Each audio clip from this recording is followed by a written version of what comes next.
Yes, all the JPL committees order at 9:11. Sorry, I'm just reading this. I haven't had a chance to look over the email from Nathan. But I don't know if, do you need to go through all of that? Oh, notice all of that stuff? No. Okay. No. So, I don't know exactly where we want to start, or if you have any. Sure. So thoughts. included in the packet is a listing of committees that have either vacancies, due to somebody stepping down or to their terms being, after 2 terms being filled. So the first set of boxes where it says JPL screens and recommends and appointed by the village president with confirmation of the village board. The village president is requesting assistance in the columns where it has the number 1 in applications, reviewing applications for appointments for conservation, design review board, other services, human relations, pet and bike, parks, and recreation and committee services advisory committee.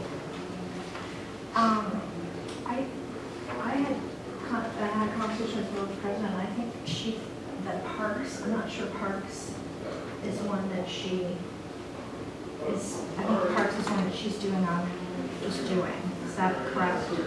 I'm trying to understand, some of these, there's 2 vacancies, but the committee's only making 1 recommendation. How does that conform to policy 30?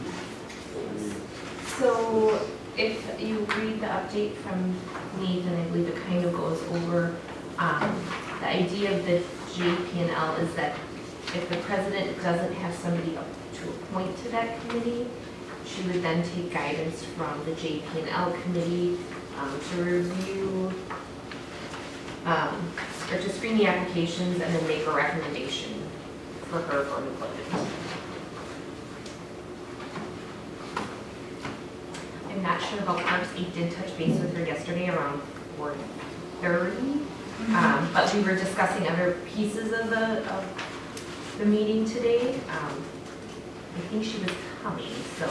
She texted me, she's not. Okay. So, yeah, my understanding was well, I thought she said if it's a statutory committee or commission, that was it. What is the distinction between what JPL and what? So,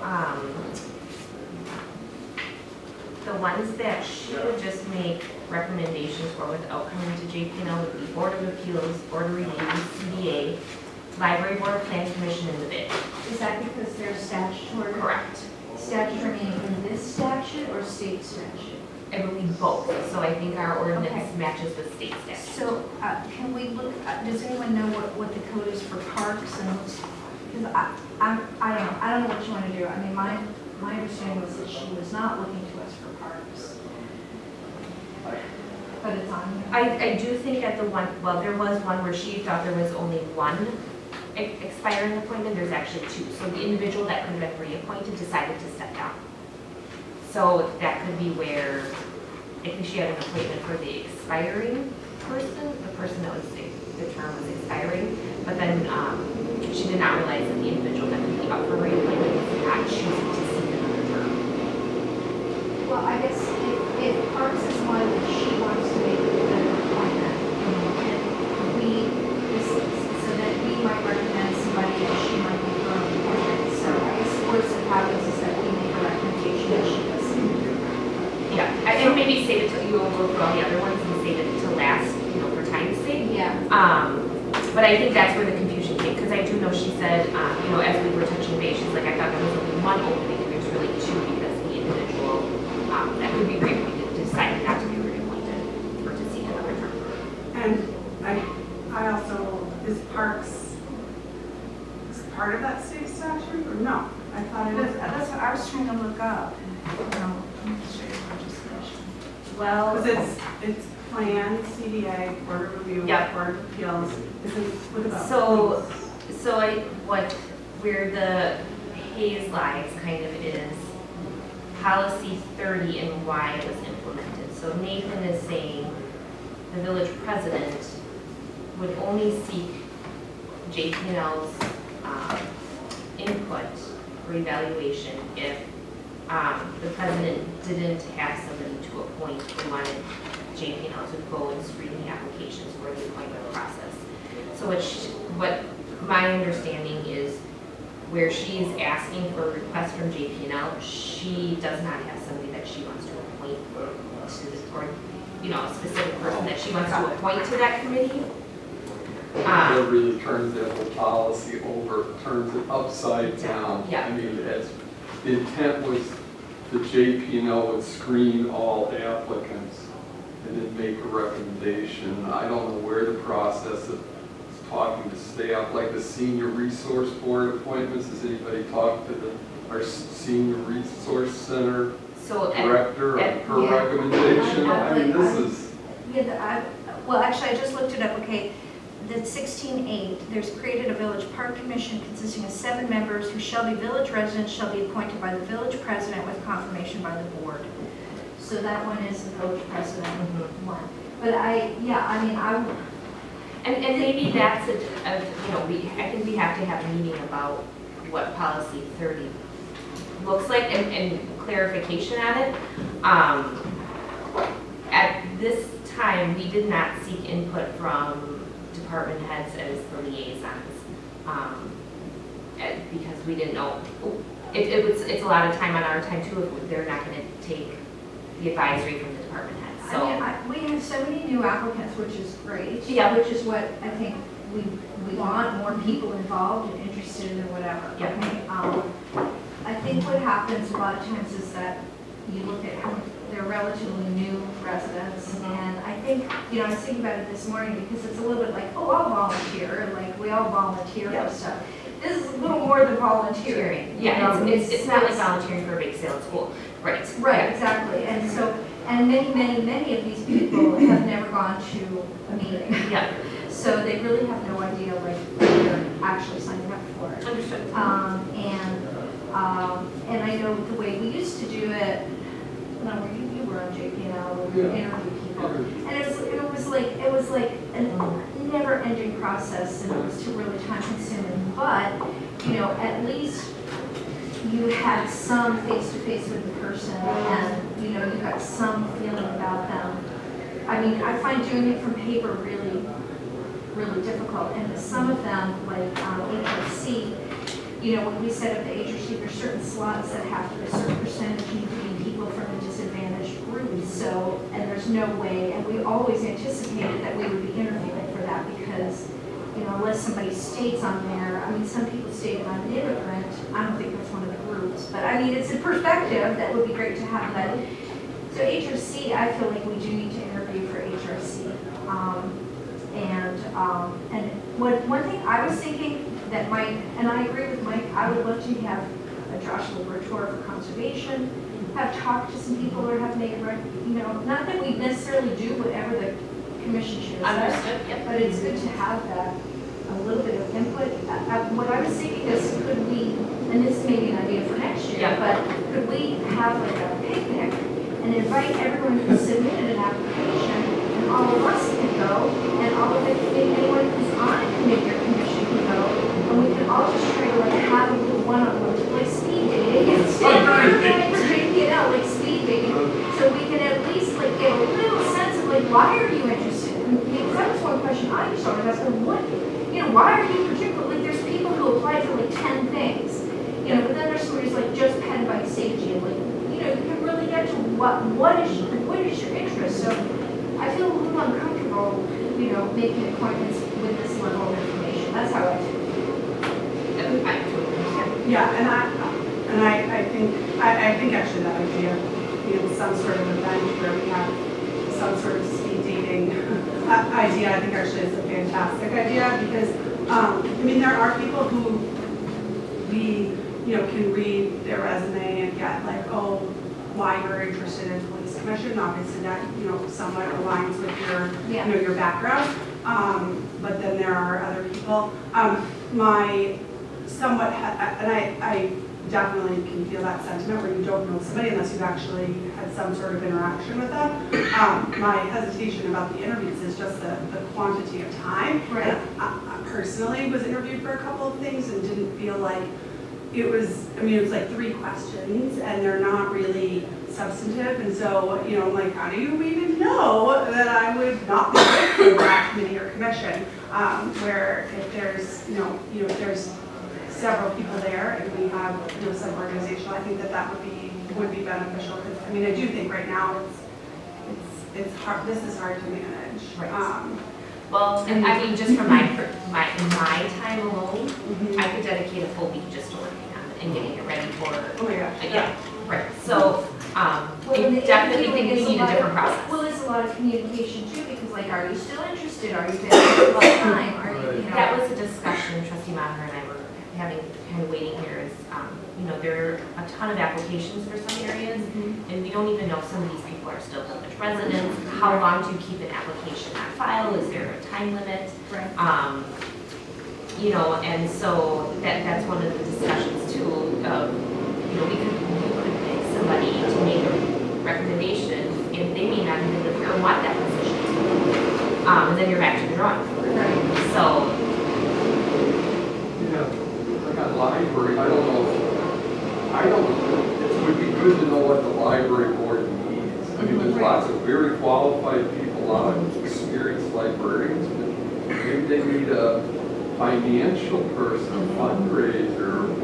What do they need to really improve their board? yeah, so in the past, prior to my time, so this is my understanding of it, I haven't participated in this process, the staff liaison would seek to that department head, or work with the chair of that board committee or commission to kind of come up with, well, this person, wants to be reappointed, but we have an opening, and here's the qualifications that we would like to see filled for that opening. Like, Durham might need somebody completely different than an architect, so that has been done in the past. It's just kind of not taken place in the last 2 years. So that input from staff has, I know at one time has been given. Yeah, interesting, and GRB are both ones that need particular,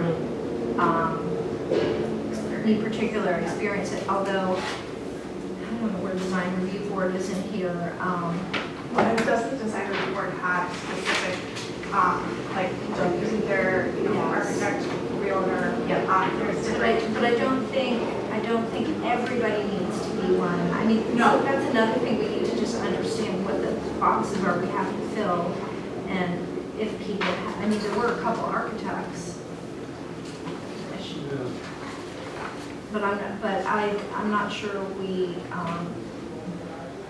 dirt is one of the design standards, Department of Public Works departments, there's no DRB in, DRB is not in the code. That seems. I'm not seeing it in the index, Well, so I guess for this year, because I think we have some really good thoughts and Yep. ideas for next year, but for this year, how should we proceed? I mean, what do we want to do well, I for think this year? there was, HRC, I feel like we should pick 4 to 5 to interview. I think and HRC frankly needs, they're a new commission, and it's taken them a while to sort of figure out what they're doing and get on their feet. So I think, to me, that appointment is sort of important. Rec Advisory Committee, we don't have too many people, so that one we might be able to do. We had,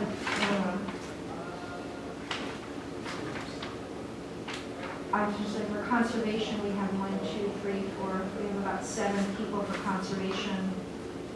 Conservation headed by safety, I don't know, I'm thinking I wouldn't mind having Josh and Rachel look at these, and Josh and Virtual, yeah, Do we want to start with, do we want to do somewhat of a narrowing down? So to your point, maybe we pick a couple people for HRC, do you want to pick a couple people from conservation to have them recommend? then look at, Yeah. Let's see, well, and rec, I think, rec commission, I think we can. Yeah, there was a point. Yeah, I mean, like this particular person applied for everything. I do get that once in a while. Yeah.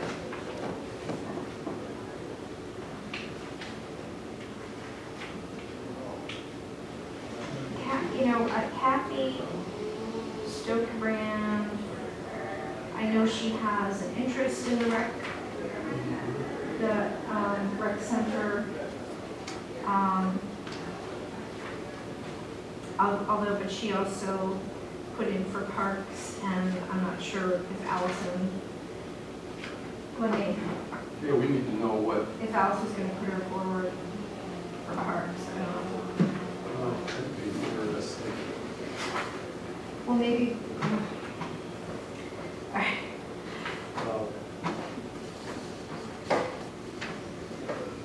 Sarah, do you know design review board, what the qualifications are, who is on and not?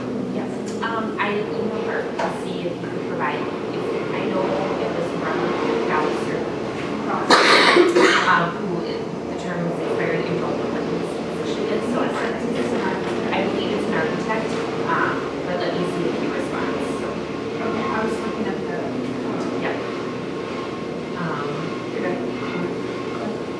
May I ask a question? There are some people who are being considered today whose applications were not in the packet that I received. I don't know how many were, but I think Kathy is one of them.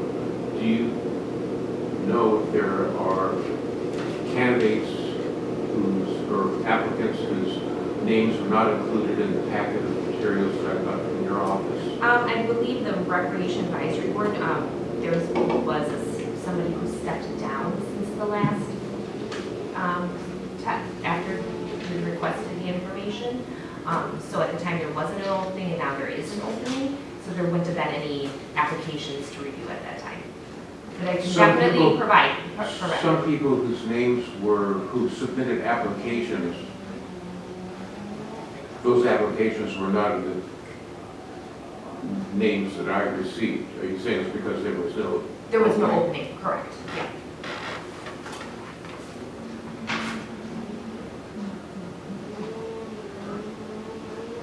May I ask one other question? Yes. If somebody is on a committee now and their time is up, does the term expire on a certain date, or do they just continue to serve until? They would serve until there was a reappointment, maybe? There's no end to a term? It's not There is first- an end unless, there would be an application available, say that the spot was expiring and we didn't have any active applicants in that position at the moment. Or if we end up doing a delay in appointments, we may not be done by May 31st. So is May 31st the date that? Ideally, yes, the new selected individuals or reappointments would take effect June 1st.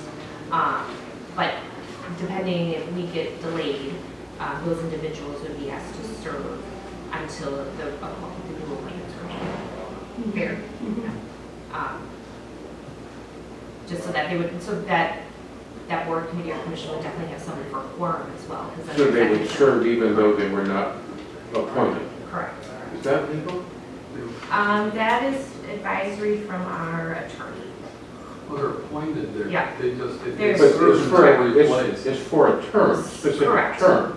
It's not just, But if there's anyway, I'm not an nobody attorney, I'm just asking Yeah, about your. but if there's nobody to replace them. No, then there's just an opening.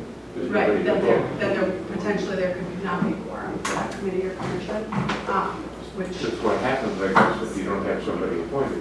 There's no Yeah. quorum. According to our attorney, an individual ordinance establishing the various boards, committees, and commissions state that all members serve until their successors have been appointed. So if we haven't appointed anybody yet, they would continue to serve. And what's that called, the ordinance? It is under Village Code 225-12. Thank you. Yep.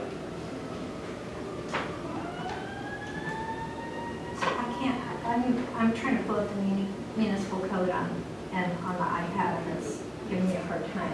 I don't know if somebody else. We have had some issues with our internet and things this last week, so I apologize. I can let Tyler know again. I mean, design review board, like sometimes when, I think it's good to have some non-architects on there because sometimes the requirements that they, because they're all architects and they really get into it, and sometimes the requirements that they, I've had people complain to me about persnickety, you know, like thing two, persnickety, I don't know, you've got, did you have to deal with them on your remodel? Yeah. Yeah, I mean, we, our rooms are pretty like minuscule thing, Yeah. but, we had to change the windows and, sizing and, you know, definite, you know, and a pretty big side back of the house, but, I mean, I see good and bad of that. You know, I think it does provide some continuity within the village, but I also can see where that can be really difficult, especially if you're not coming with your architect, you know, to the board. So, but I think also just having that mix of background is really helpful, and I thought, I was just trying to look up too. I know Alex told me, Michael Stoudy, I think, is he still on or is he? Yeah, it's there. He's there, okay, he is not, I believe he's not. Construction, Right. Mary Rice. Mary Wright is. Right. So I mean, I think having those different, I'm trying to, Sarah, who is actually on the DRB right now? yeah, Catherine Cam. She's an architect. She's an architect. It would be helpful in the master list.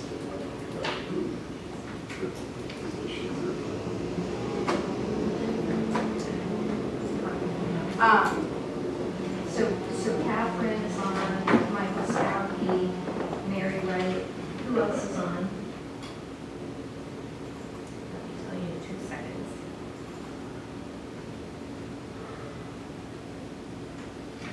Mike Oates, I believe, is still on. All right. Michael Stelby, John Rizzo, Mary Wright, Michael Oates, Robert Gauss would be the one up for consideration. Brian Costa, Wesley Bryce, Scott Fink, and Catherine Cam. Scott, what's K-R-A-E-H-N-K-E. That was just, I think so, yes. That was, yeah, that's, yeah. He was just going to fill out the last year. he's an architect. The other thing I think, so out of all of them, there's Catherine and Mary, or there's 2 women on the board. It would be nice to maybe have, you know, the diversity, gender. This is from Barb. If we're only replacing Robert Gauss, then the person can be general. DRB is required to have 2 architects and at least 2 other architects, design professionals, or a total. With Bob, we currently have 5, so we technically do not need to replace an architect. DRB also needs 1 real estate broker, which is currently Mary Wright. 4 other members can be general. Currently, DRB has questioned if they could have a landscape architect to join them for what it's worth. DRB has asked for a landscape architect. I don't think anybody was a landscape architect. So I mean, that that would be- helps a little bit. I think that would be really helpful for them. Yeah. I mean, my somewhat anecdotal experience with DRB, there were a lot of questions about, and we get even from the board's perspective, we get, We're just discussing DRB. you know, like easement concerns with landscaping, or questions with landscaping. Your thoughts? Did you get my email or no? I did, I Okay. just read it. Okay. Because we were having a little issue with the internet, so I didn't know if you had done it. So I was just confirming what one member was, and he's listed as a design professional, so we would have the 4 currently without replacing that. Okay.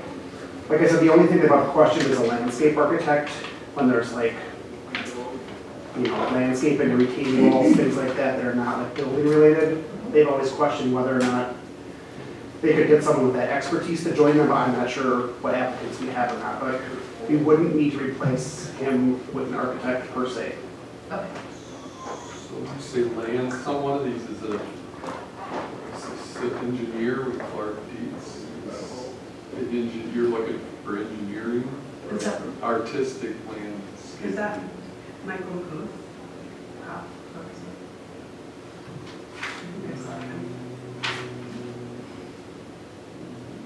Yeah, I remember the card deeds person. yeah, That's Michael Goop. yeah, so the only thing, my question about him was that his answer, how long have you been a village resident in one day? Like, did he just get confused? One day, he might have, but, yeah, right. I mean, Yeah, and I mean, yeah, it's yeah. silly, but like, I mean, I have an issue with design review board too, the same one as like, have you ever gone to a meeting of this board? I mean, some people have lived here a long time and probably have had experience with it, but I mean, someone, I think for someone who's relatively new, who just wants to get involved, that like pen and bike safety or conservation would maybe be a better fit than something like plan or DRB, you know, where you're like making decisions and people have money on the line and it can be appealed. I mean, I don't know, I just feel like someone needs to have a good understanding of what they're getting into and what the requirements are of being on the commission. So, and I do worry, I mean, I know we've had some quorum challenges with Yeah. TRV, too, Yeah. but that's the other thing, you know, it's not only, they money line in 2 ways, you know, with a quorum, without a quorum, we can't move forward and based on the recommendations. it doesn't look like we have any women who even put in for it, though, Jessica. No, I know. The Kevin Green was a theatrical, sounds like he has some architecture experience and has been using it as a consultant to theater. And then there was Brian O'Connor's an architect who's now designing experiential Right.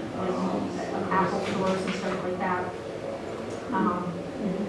Larry Pachevsky has been involved in, has done a lot on his own. Yeah. I don't know.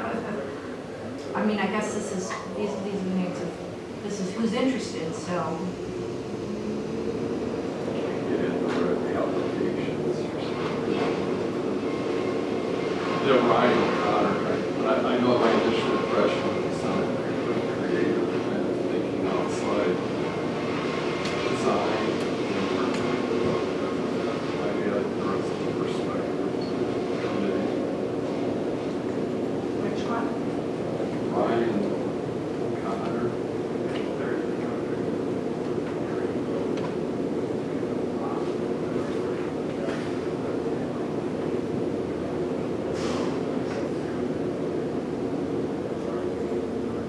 He's a BS in Architectural Studies from UW Milwaukee, a Master of Architecture degree. Worked at various architecture firms in Chicago and Milwaukee.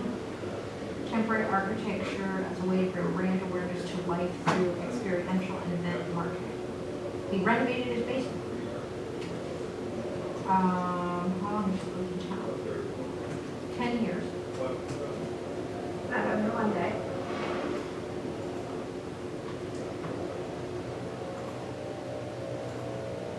I mean, it seems like he has the design, experience.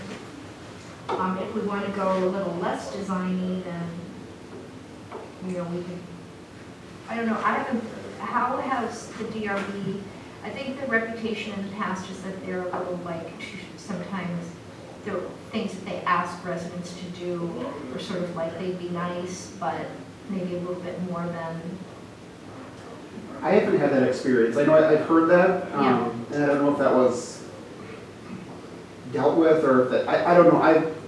In my mind, they haven't asked for anything above and beyond typically what is being presented to them. I've been very happy with the current makeup of them, so.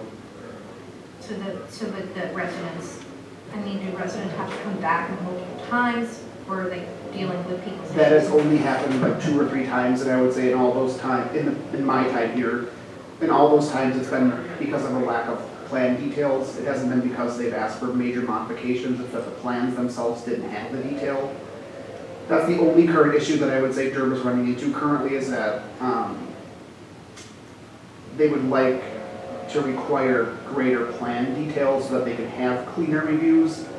Yet smaller projects or things like that, people find often they'll draw them themselves. They don't want to, hire someone to draw a computerized plan. But they've been working through that.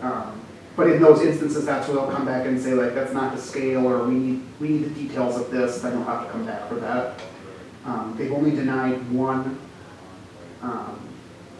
plan in my time here, and I would agree that the plans were just not adequate. So I haven't seen any overreach. Okay. Well, I'd be okay with Ryan O'Connor or Kevin Green. Who's the chair of the DRB now? So that's who's being replaced. Robert Gossi is the chair. Who is Yeah, it? Green was Is it Ryan O'Connor interesting and too, who else with did you say? a lot of experience. Yeah. Kevin Green. I liked his experience working with actually building stuff and contractors and vendors, because that can be helpful to understand, is this buildable, how much is this going to add to your costs and stuff. He's a career in technical theater and now works as a theatrical consultant to architects and theater owners who are building and renovating theaters and similar structures. Yeah.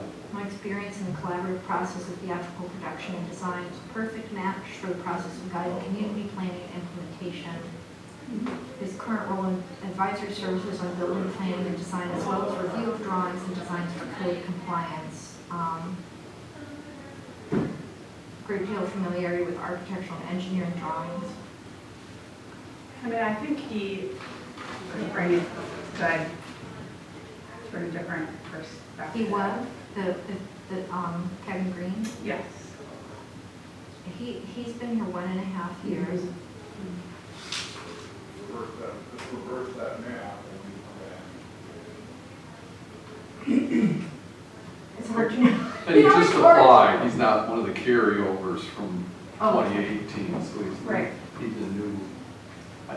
No, oh wait, this is. I think both have really interesting experience that might be, I Kevin Green just. And he also will make, I do like that he, did not apply for like 10 different things, that he had some sort of targeted.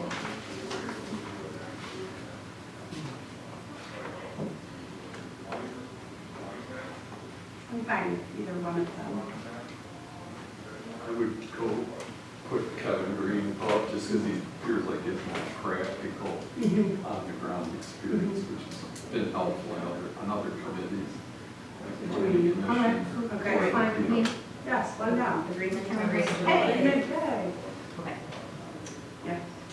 I don't know if it's been mentioned or not, but there's a part in the code too that says, in addition, 3 former members of the design review board may serve as alternate members pursuant to subsection D4 of this section, and that refers to gaining a quorum. So in terms of those quorum issues, 3 former members can serve. I've never been clear as to whether or not those are appointed, or whether or not, the chair can reach out to a former member. I don't know the process on that, and I don't know if that's under your discussion today or not, but I think they've been Yeah, I did appointed, appoint, yeah. did we not appoint them? I thought we appointed them last year, but then. I don't have any I don't have notes on that. documented appointments of those. If it happened, we can look into it, but I don't recall ever getting like a name of these are the 3 members. So the time that we did use it, we just called in the former chair because he was a former member, and we did use him once. But just out of curiosity, if that's something that you guys could or should appoint, I'd be curious on that, and I think Bob, as the chair leaving, would be a good person to have as an alternate if anybody needed him. And Nick was the former chair as well. That's one who served. Those are the 2 former members that I would think could be up for that. But I don't know what you guys have done in the past. I just wanted to, if it's worth clarifying or not, for quorum issues that would be helpful. So basically, they would serve almost as like a Yeah, so, backup in case of an issue that we can call. yep, so currently Crystal, 10 days before the meeting, sends out the agenda with it and says if you can attend or not. She gives them until the Friday. At that point, then, if she needs to obtain quorum, is when we would reach out to the person and say, are you available next Thursday? So I don't have a record of who those could be if they have been appointed, but I would personally be fine with Nick Carnahan and Bob Gossi as two of them, just because they've been chairs and are very Who good was at the it. first one?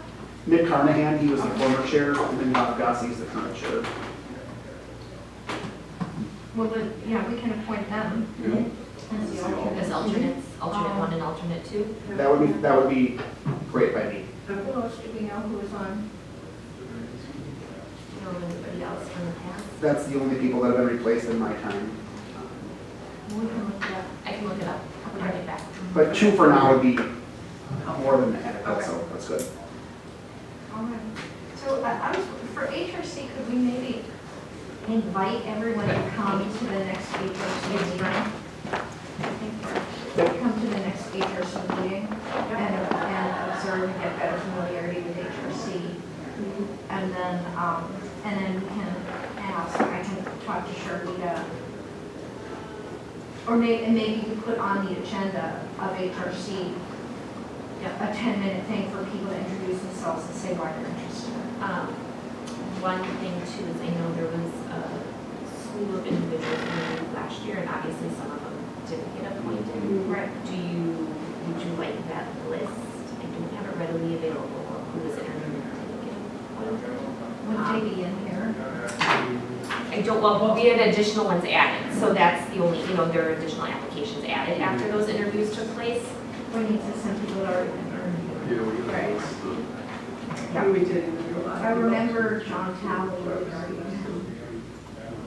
I remember his interview. I don't remember. Chuck, did we interview, should we interview Chuck Carlson? Yeah. Yeah, I remember his interview. I wonder too with that HRC meeting, if there's, we could get the board's recommendation, like the HRC's recommendation for people after that meeting, but, is there, and maybe that's sufficient.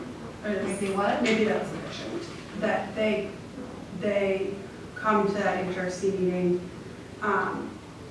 give a small introduction, and then the board can give us their recommendation of who they want from there. I would feel comfortable with that.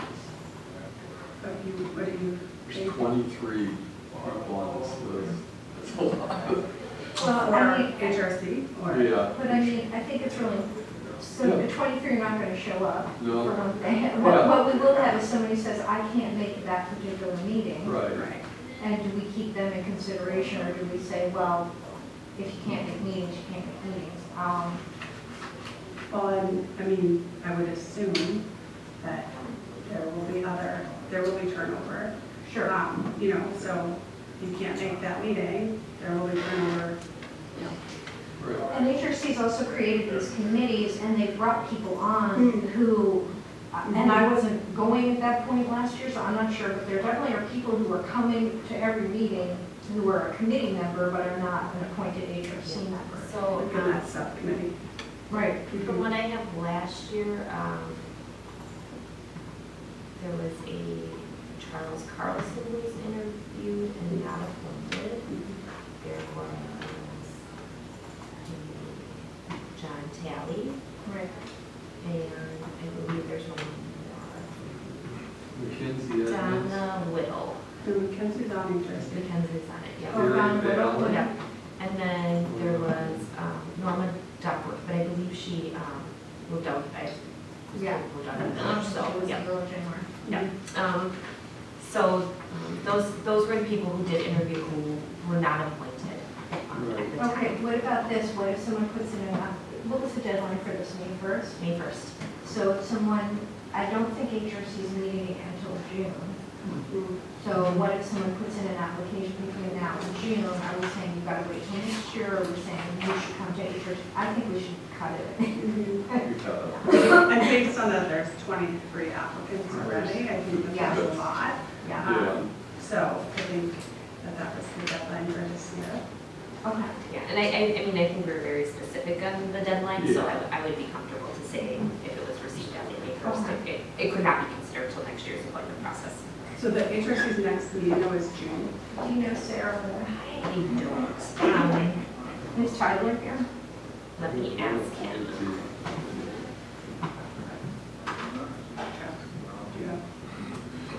Yeah. At a meeting some weeks ago, there was a discussion about an ethics board. And when you have people that are professionals seeking to get on a board that's going to make decisions about their own industry, without some way to enforce a conflict of interest or something requiring them to recuse themselves, I think you need to have there needs to be some way to ensure that people that you have on the board are not voting on something they have an interest in or their firm has an interest in. I see that on the form, you say, do you see a conflict? Well, maybe they don't see a conflict, but it could be a conflict of other people's interests. And it'd be very reassuring if this committee that took it upon itself to decide that there was going to be a ethics rules.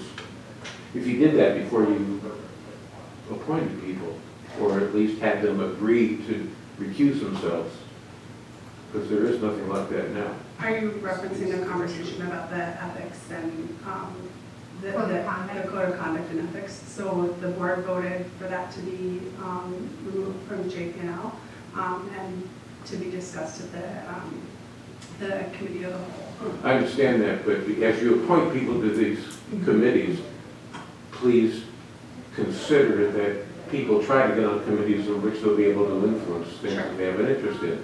And there is nothing now maybe in your interview process, you can make it clear that the village doesn't, well, I shouldn't tell you what your policy should be, but as a citizen, I'm concerned because we've seen before people have sat on committees and they voted on stuff that their employer had an interest in. Or people are on committees and get contracts from the village to do, so they have a contract that they're to themselves personally related to their work on a committee. So, I mean, and that, should. That's pretty clear conflict completely of against the interest. interests of the people who live there. Self-dealing, it's self-dealing, yeah. And I agree, we don't have. And this conflict has had a considerable impact on the village and life in the village, that somebody else would not have acted that way. So if you're going to act responsibly, please consider the ethical aspects of this. There's state statute though, and each circumstance can be unique. I mean, more training probably of the people appointed on the ethics standards and the analysis and the availability of the village attorney to go through, if you have a question, to go through the process to evaluate, is there a conflict? The previous person said that they talked to the village attorney, and the village attorney said it was okay to do it. Yeah, So the village attorney is not the authority. The village attorney gives an opinion. right. It is not the law. We need to have a law and a body in the village that can enforce it.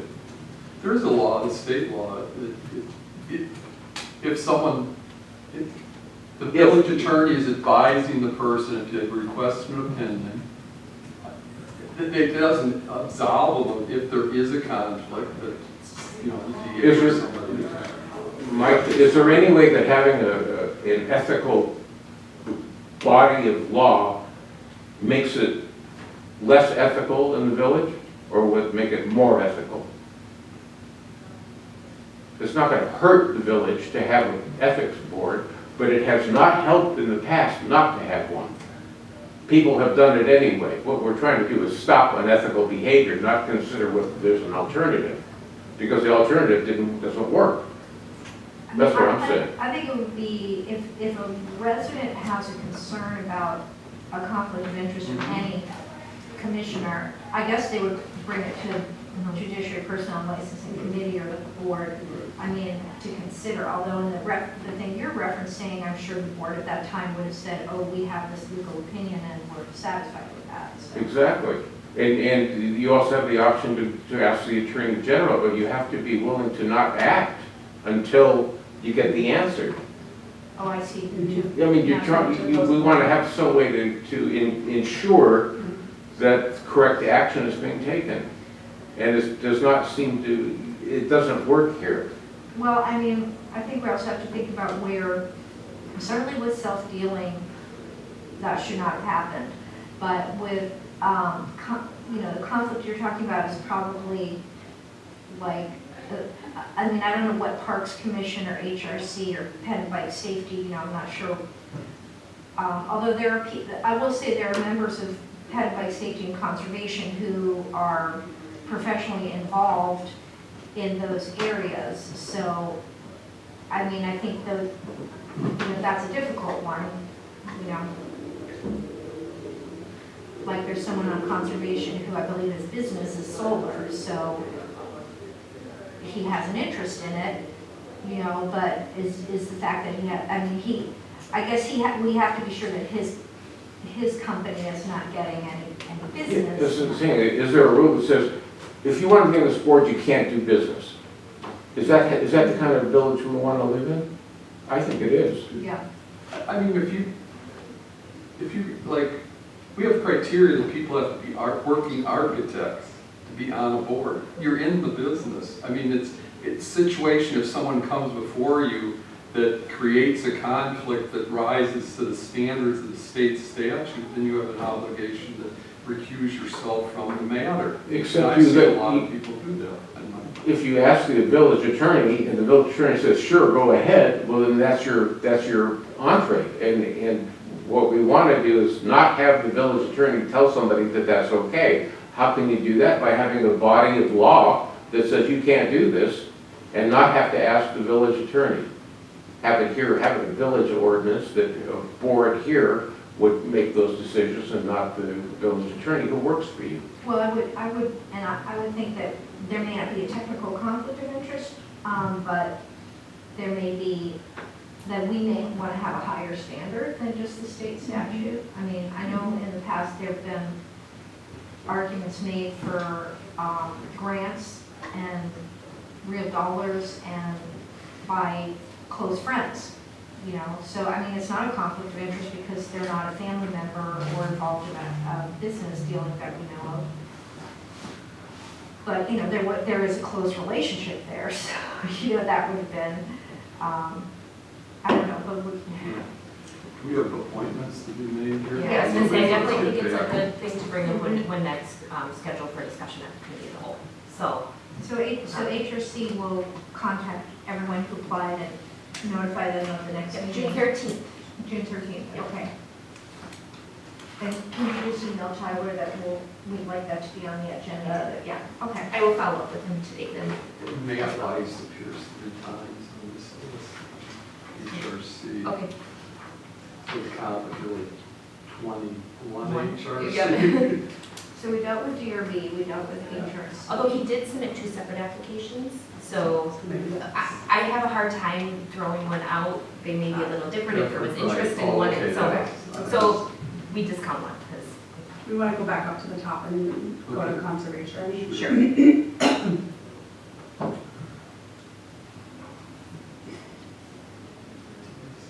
Conservation. What was the? Someone was the executive director of Waste Cap.